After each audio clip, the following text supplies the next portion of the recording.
नमस्कार, मैं हूं आपके साथ दीपक भदौरिया और आप देख रहे हैं आपका पसंदीदा कार्यक्रम बिग डिबेट। देश में सनातन पर सियासत अभी भी नहीं थम रही है। लोकसभा चुनाव के पहले शुरू हुआ यह सिलसिला रुक ही नहीं रहा है। चुनाव में भाजपा की स्पष्ट बहुमत से भी कम सीटें आने से नाराज सनातनियों का गुस्सा आए दिन अपनों पर ही उतर रहा है। बदले में कई बार और पलटवार भी हो रहे हैं। इसी पर देखिए हमारी ये आज की पेशकश, सनातनी सियासत। लोकसभा चुनाव के पहले हुआ शुरू यह सिलसिला रुक ही नहीं रहा है। चुनाव में भाजपा की स्पष्ट बहुमत से भी कम सीटें आने से नाराज सनातनियों का गुस्सा आए दिन अपनों पर ही उतर रहा है। बदले में कई बार पलटवार भी हो रहा है। और इसी पर देखिए हमारी ये खास पेशकश, सनातनी सियासत। लोकसभा चुनाव समाप्त होगा और देश में मोदी सरकार 3 ने पूरी तरह से कामकाज भी संभाल लिया है, लेकिन चुनाव के पहले से शुरू हुई सनातनी सियासत थमने का नाम नहीं ले रही है। उत्तर प्रदेश में बीजेपी की सीटें उम्मीद से बहुत कम होने और अयोध्या विधानसभा क्षेत्र को समाहित करने वाली फैजाबाद लोकसभा सीट पर बीजेपी की पराजय ने सनातनी सियासत की आग को भड़का दिया है। केंद्र में बीजेपी की सरकार और नरेंद्र मोदी के फिर प्रधानमंत्री बन जाने के बाद भी सनातनी सियासी तड़का लगाने से नहीं चूक रहे हैं। इसी कड़ी में भोपाल में एक यज्ञ समारोह में आए रामानंद संप्रदाय के पीठाधीश्वर स्वामी माधवाचार्य महाराज ने इस चुनाव के परिणामों को सप्लीमेंट्री बताते हुए सनातनियों को नई परीक्षा की तैयारी में जुट जाने को कहा है। उनके इस बयान ने नई बहस छिड़ दी है। इस वर्ष जो चुनाव हुए, उस चुनाव से पहले की जो खुशी थी, प्रसन्नता थी, सनातनियों को पची नहीं। तो सप्लीमेंट्री महाराज जो कहते हैं, महाराज जी की बात तो हम काट नहीं सकते, लेकिन सप्लीमेंट्री तब माना जाता सरकार नहीं बनती। एक बात तो यह है, सप्लीमेंट्री है क्यों कि सीट कम आई। सनातनी पहले से ही सोया हुआ है। आरोप लगता है कि सनातन को सियासत का विषय बीजेपी ने बनाया है, लेकिन समय काल परिस्थितियों को देखें तो अकेले बीजेपी जिम्मेदार नजर नहीं आती है। आरएसएस ने 2003 में अपनी प्रतिनिधि सभा में प्रस्ताव पारित कर सनातन को हिंदुत्ववाद और राष्ट्रवाद के बराबर बताया था। ऐसे में खुद को धर्म ध्वजा का रक्षक मानने वाले सभी लोग सनातन का राग अलाप रहे हैं। इसलिए सियासी जगत को एक नया विषय मिल जाता है।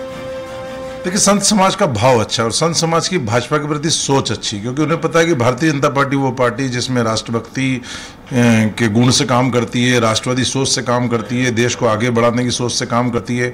चाहे 500 वर्ष के संघर्ष के बाद राम मंदिर का निर्माण का मामला हो, धारा 370 को हटाने की बात हो, लगातार कई इससे राष्ट्रहित के निर्णय लिए। इसलिए सनातन धर्म के प्रति भी जो हमारी पार्टी की एक सोच रहती है, उसके कारण संत समाज का भाव अच्छा है।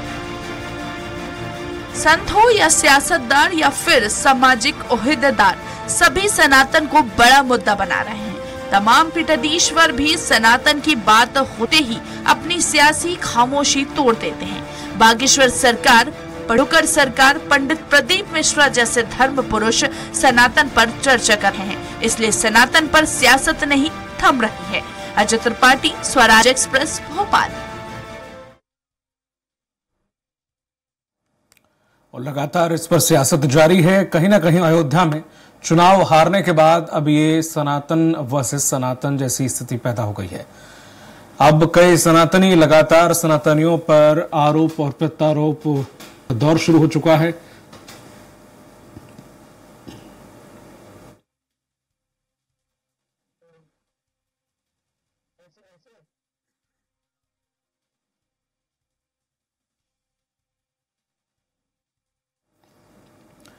सनातन पर क्या चुनाव सरकार लड़ रही थी, जिसकी वजह से अब सनातन को घेरा जा रहा है कि सनातनी सोया हुआ है या सनातन सोया हुआ है।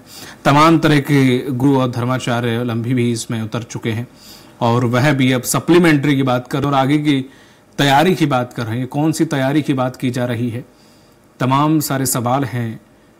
इस मुद्दे को लेकर हमारे पैनलिस्ट जैसे ही जुड़ेंगे, हम आपसे उनके जो विचार हैं इस पर वो बताएंगे। लेकिन जाहिर है कि बीजेपी लगातार सनातन की बैसाखी लेकर आगे बढ़ रही है और इसी के सहारे चल रही है। लेकिन अब इस बार अगर उत्तर प्रदेश में हिंदी भाषी जो क्षेत्र हैं वहां पर वो वोट परसेंट नहीं मिला जिसकी अपेक्षा बीजेपी कर रही थी, तो इसमें सनातनियों का दोष आखिर कहां से आ गया? ये तमाम सारे सवाल हैं जिसमें इस पूरे विवाद में धर्माचार्य और संतों की भी एंट्री हो गई है। शिवम शुक्ला जुड़ गए हैं, बीजेपी प्रवक्ता हमारे साथ। शिवम, जिस तरह से देखने को मिल रहा है कि जब से चुनाव लड़ा गया, ये चुनाव के बाद भी हालात कुछ ऐसे बने हुए हैं। ये कहा जा रहा है कि सनातनी सोया हुआ है क्योंकि बीजेपी को वोट नहीं दिया, तो इसलिए सनातन वर्सेस सनातन जैसी स्थिति क्यों उत्पन्न हो रही है?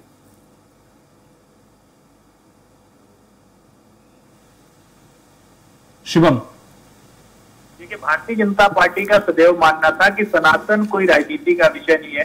सनातन हमारे लिए जीवन प्रेरणा का केंद्र है। हम सभी के जीवन में सनातन की ही मान्यताएं, सनातन की परंपराओं से प्रेरित होकर के हम अपने जीवन में आगे बढ़ते हैं। तो स्वाभाविक तौर पर इस प्रकार से सनातन को बार बार कटघरे में खड़ा करना, सनातन की तुलना डेंगू मलेरिया से करना, या तमाम चीजें कांग्रेस के और उसके सहयोगियों के कुकृत्य हैं, जिसका देश की जनता ने भरपूर चुनावों में जवाब दिया है। आने वाले वक्त में भी अगर कांग्रेस अपनी इस मनोवृत्ति से बाहर नहीं निकल पाती है तो उसको इसी प्रकार की स्थिति का सामना करना पड़ेगा, क्योंकि अगर आप देश के बृहत्तर सनातन समाज को लगातार इस प्रकार से चुनौती देंगे तो इससे स्वाभाविक तौर पर एक प्रक्रिया तो इसको लेकर किसी के मन में कोई संदेह नहीं होना चाहिए।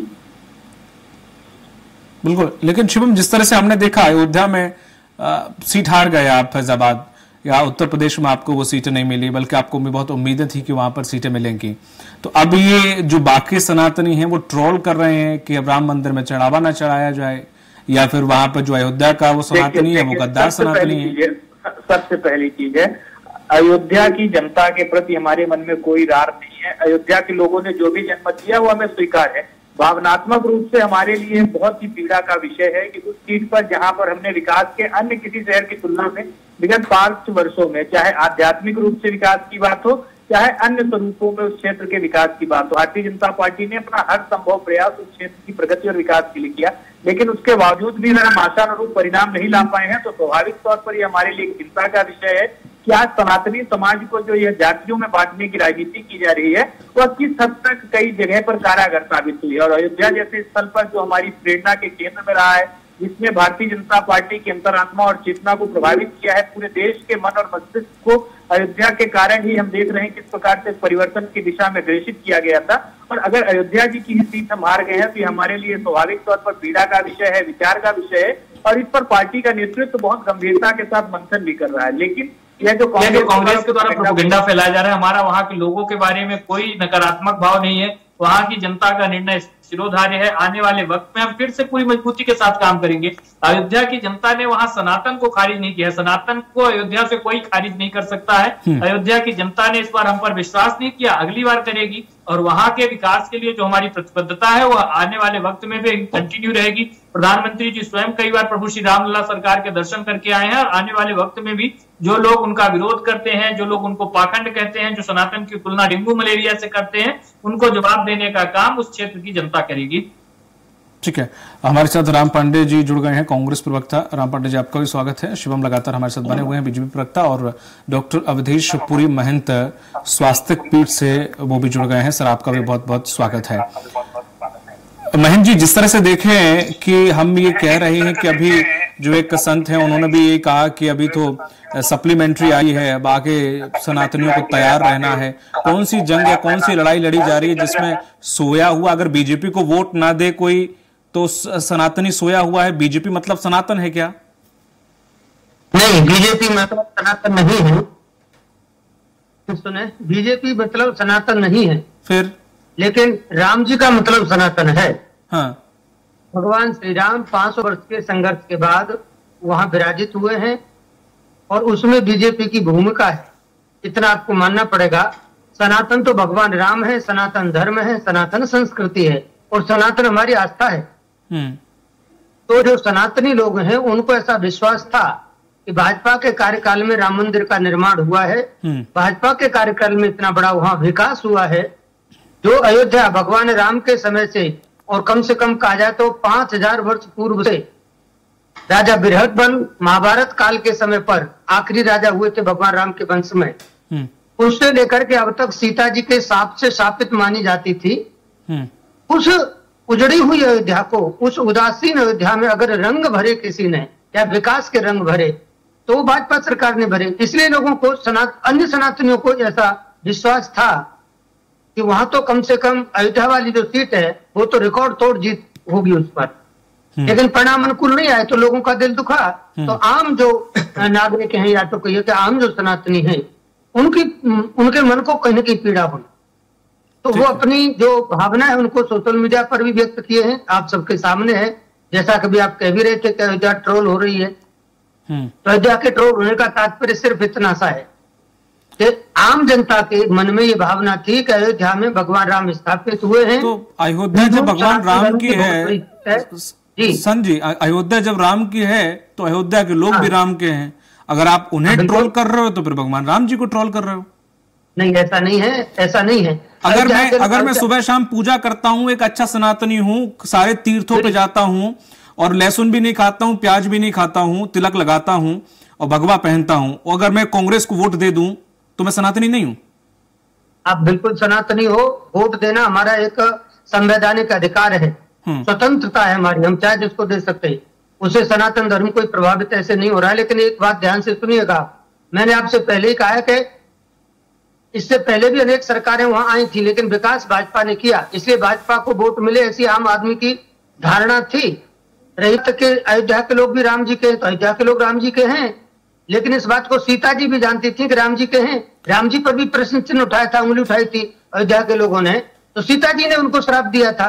तो इसका मतलब ये थोड़ी है कि सीता जी नहीं जानती थी कि अयोध्या के राम जी के लोग हैं। राम जी के लोग होते हुए भी सीता जी ने श्राप दिया था उनको कि मैं जंगल में आपके कारण दुखी हूं, आप अयोध्या में रह करके दुखी होंगे। तो इतनी सी बात है ये कि आम जनता जो है इस बार चाहती थी कि अयोध्या में रिकॉर्ड जीत जो है भाजपा की होगी, क्योंकि करोड़ों हिंदू वहां पूरे देश और विदेशों से आस्था लेकर के भगवान राम का दर्शन करने आए। पूरे विश्व में भगवान राम के पधारने से एक प्रसन्नता का माहौल बना। इसमें दो चीजें सर, इसमें दो चीजें हैं।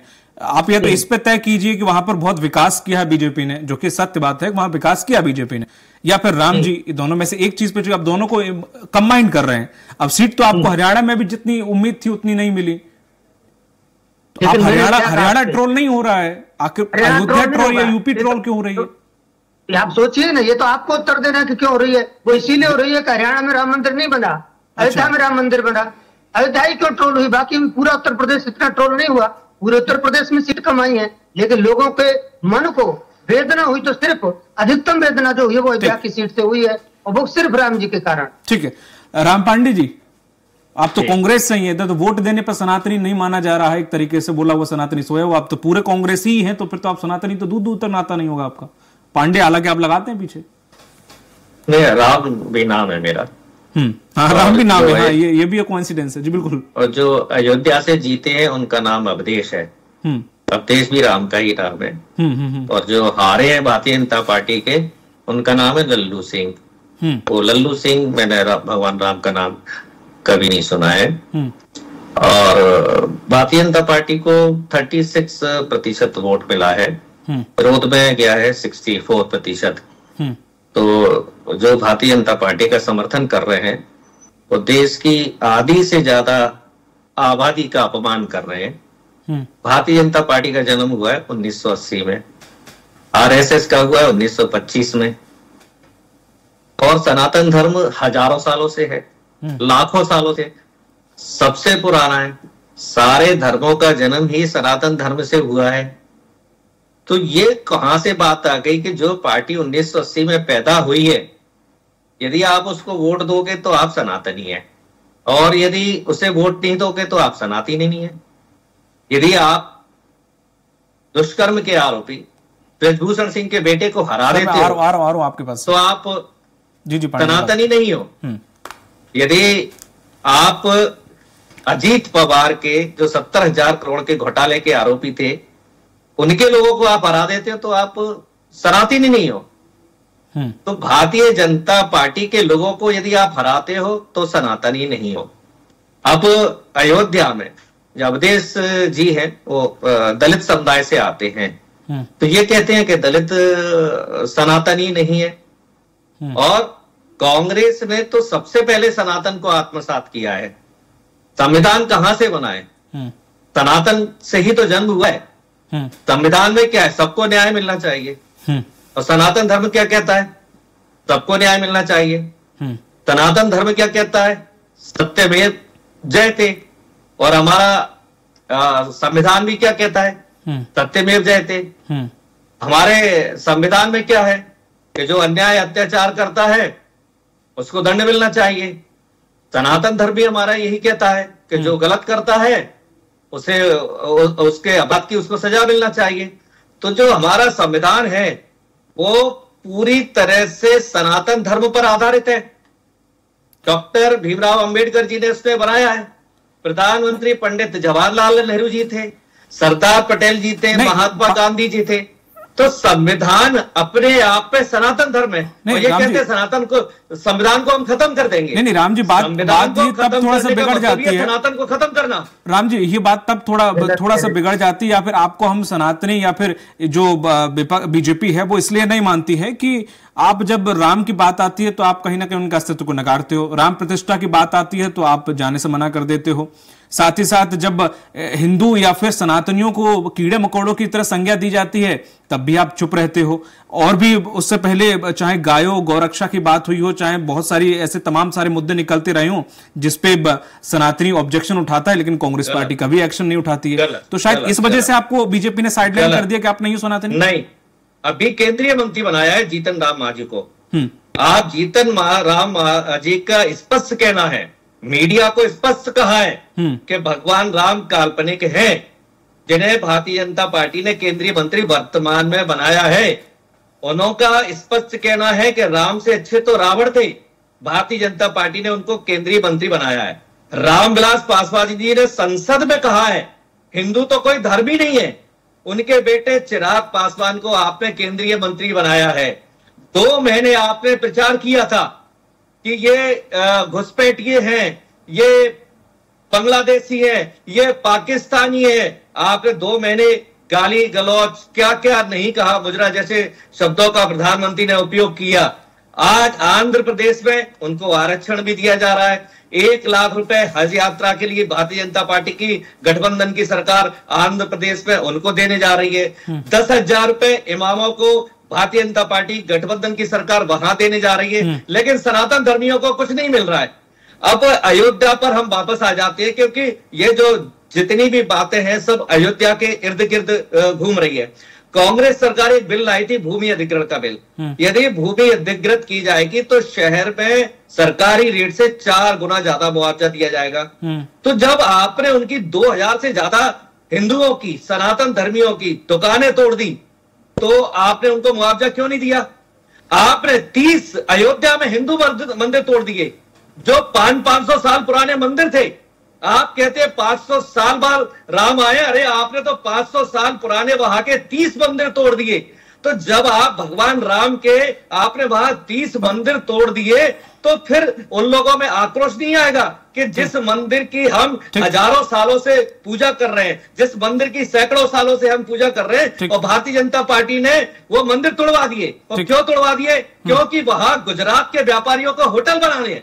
वहां जितने भी व्यापार कर रहे हैं लोग केवल गुजरात के लोग कर रहे हैं। अयोध्या के लोगों को वहां वेटर बनाया जा रहा है या उनको काम नहीं किया जा रहा है। तो अयोध्या के लोगों को मैं गुस्सा था कि अयोध्या में जो भी कर रहा है गुजराती, जो भी फायदा ले रहा है गुजराती।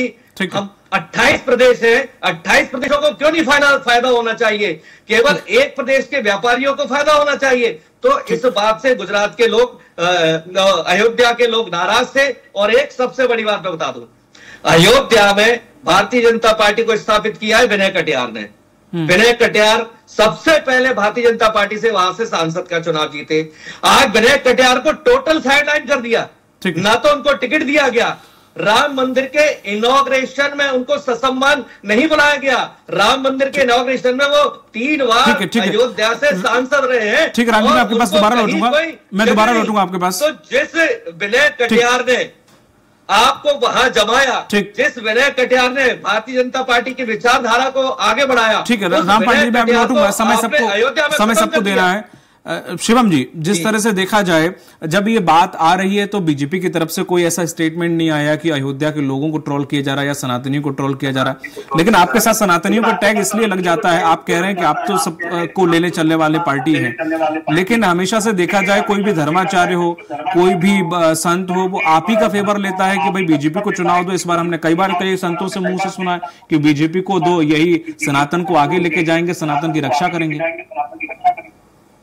देखिए, संत समाज ने आजादी के बाद से, उससे पहले भी बहुत संघर्ष किया है इस देश में, उन्होंने पीड़ा को झेला है। सनातन का झंडा उठाने पर किस स्तर की विभत्स तरीके से सरकारें जाकर के कदम उठा सकती हैं, इन तमाम चीजों को संत समाज के अधिकतर समूह ने देखा है। किस प्रकार से इंदिरा जी के नेतृत्व में संतों पे गोलियां चलवाई जाती हैं, मुलायम सिंह यादव के नेतृत्व में किस प्रकार से संतों को, कार सेवकों को छलनी कर दिया जाता है, स्वामी करपात्री जी महाराज को किस परिस्थितियों में जेल में डालने का कुचक्र रचा जाता है, शंकराचार्य तक को जेल के पीछे ये लोग डालने का काम करते हैं। भारतीय जनता पार्टी ने सनातन धर्म को कभी भी चुनावी मुद्दा नहीं बनाया, लेकिन ये हमारी आत्मा में, हमारी संस्कृति के, हमारी चेतना के केंद्र में रहा है। हमने जब भी हमें जनता ने विश्वास करके सरकार दी, शिवम जी, जो राम को लाए हम उनको लाएंगे, ये सनातन से जुड़ा नहीं है।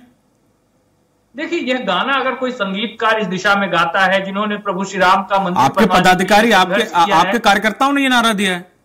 नहीं, हमारे कार्यकर्ताओं ने नारा नहीं, कई रैलियों में सुना है। मशहूर, अरे देखिए, कार्यकर्ताओं की भावना, जन समूह की भावना, आम जनता की भावना, उसका पार्टी नैतिक रूप से जिम्मेदारी नहीं लेती। पार्टी का बृहत्तर स्तर पर अपना एक अनुशासन है। पार्टी ने कभी भी प्रभु श्री रामलला के नाम पर न वोट मांगे, ना उनको किसी भी रूप में पॉलिटिसाइज किया। लेकिन आज जिस प्रकार से अयोध्या की सीट हारने पर पूरे सनातनी समाज का मजाक उड़ाने का काम यह विपक्षी कुचक्री लोग कर रहे हैं, देश की जनता, अयोध्या की जनता और तमाम लोग देख रहे हैं, उनको आने वाले वक्त में जवाब देने का काम करेंगे। अयोध्या की हार हमारे लिए पीड़ादायी है। अयोध्या में हमने विकास के कार्य किए थे। प्रभु श्री रामलला की जो जन्मस्थली है, अगर वहां पे हमारा प्रतिनिधि नहीं है तो हमारे लिए कहीं ना कहीं पीड़ा का विषय है। लेकिन मैंने समाजवादी पार्टी के नेता का, जो वहां से जीत करके आए हैं, वह वीडियो भी देखा कि जब उसमें आप जैसे ही किसी टीवी पत्रकार ने उनसे बोला कि जय श्री राम बोलिए, उन्होंने जय श्री राम नहीं बोला। यह अयोध्या वासियों के लिए पीड़ा का विषय होगा। कोई हिंदू धर्म में किसी भी जाति का आता हो, अभी जातियों की बात कर रही थी कि आपके नाम के पीछे ये सरनेम लगाए, ये सरनेम लगाए।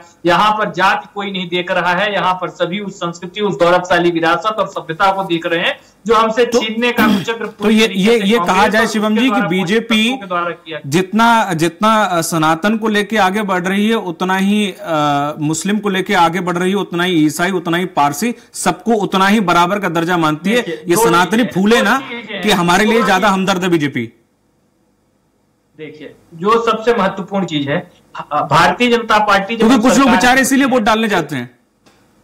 मैं आपको बता रहा हूं ना, जब हम सरकार में रहते हैं तब हम कल्याणकारी योजनाएं बनाते वक्त सरकार की नीतियों के क्रियान्वयन में किसी भी वर्ग के साथ भेदभाव नहीं करते हैं। लेकिन जहां पर हम सरकार में नहीं है, जब हमारे पास वह व्यवस्था है, तो हम कभी भी धार्मिक स्वांग नहीं रचते हैं अन्य धर्मों को अपीज करने का। हम सत्ता में हो, सत्ता से बाहर हो, हमारी सनातन के प्रति जो आस्था, जो मान्यता है, वह सदैव दृढ़ रहती है। सनातन धर्म के प्रति हमारी सजगता रहती है।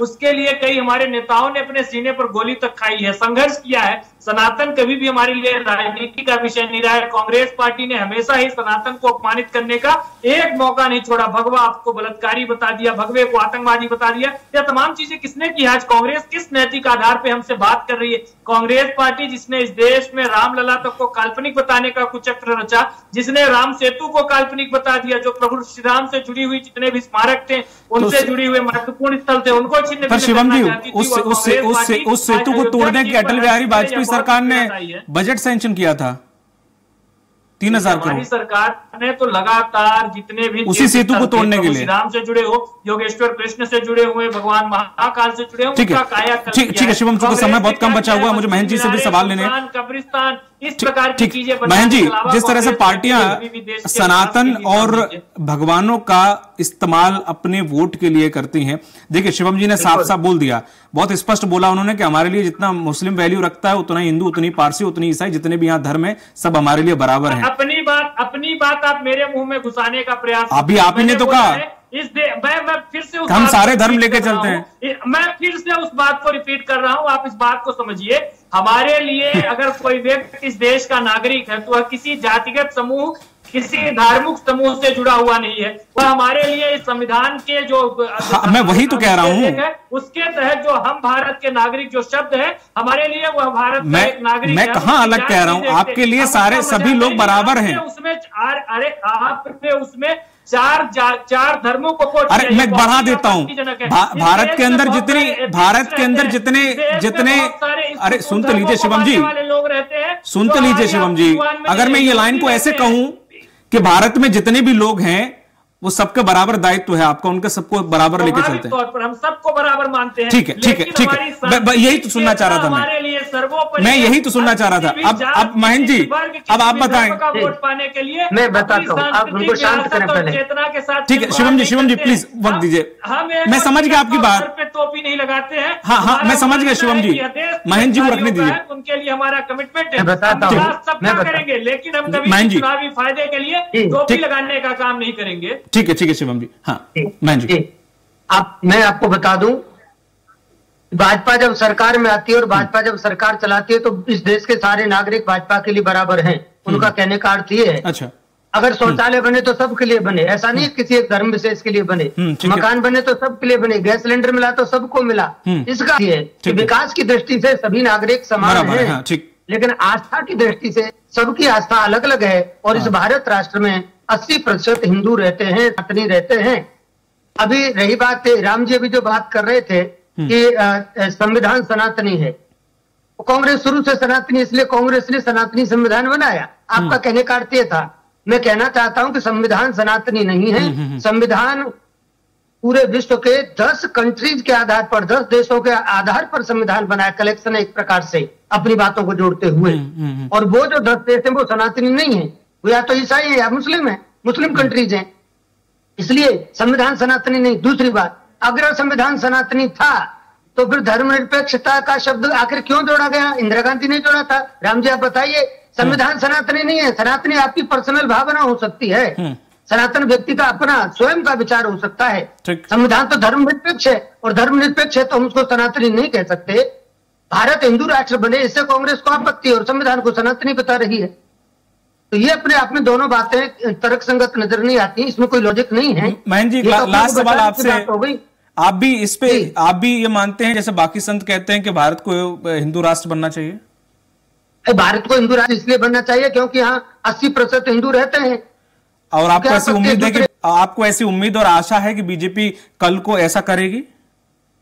मैं आपको एक बात बताऊं, बीजेपी करे न करे, लेकिन जो हिंदुओं की भावना है, हाँ, उनकी अपनी भावना वो बनी रहेगी। आज नहीं तो समय आएगा। हाँ, ऐसी आशा रखते हैं। ठीक, उसी आशा के भरोसे। ठीक है, बहुत बहुत शुक्रिया। क्योंकि समय ज्यादा नहीं महेंद्र जी, इसलिए मैं समय नहीं दे पा रहा हूँ। राम पांडे जी आपके पास दोबारा नहीं आ पाया, मैं समय का अभाव है, इसलिए माफी चाहूंगा। बहुत बहुत शुक्रिया आपका राम पांडे जी, अवधेशपुरी से महंत जी और शिवम शुक्ला, आपका भी बहुत बहुत शुक्रिया इस पर चर्चा में जुड़ने के लिए। तो जिस तरह से देखा सनातन वर्सेस सनातन देखने मिल रहा है जब से चुनाव शुरू हुआ है तब से, और अभी तक के ये हालात देखने को मिल रहे हैं। अयोध्या के लोगों को कहीं ना कहीं लोग बता रहे हैं कि वो सनातनी नहीं है क्योंकि उन्होंने वोट नहीं दिया। हालांकि बीजेपी इससे इत्तेफाक नहीं रखती है, ऐसा वो कह रही है कि हमारे लिए सभी लोग बराबर हैं। अब हालांकि ये देखने वाली बात होगी कि ये सनातनी जो मुद्दा उठा है वो आखिर कहां तक जाता है, क्योंकि अब राजनीति में संत गुरु महंत भी कूद पड़े हैं। मुझे दीजिए इजाजत, नमस्कार।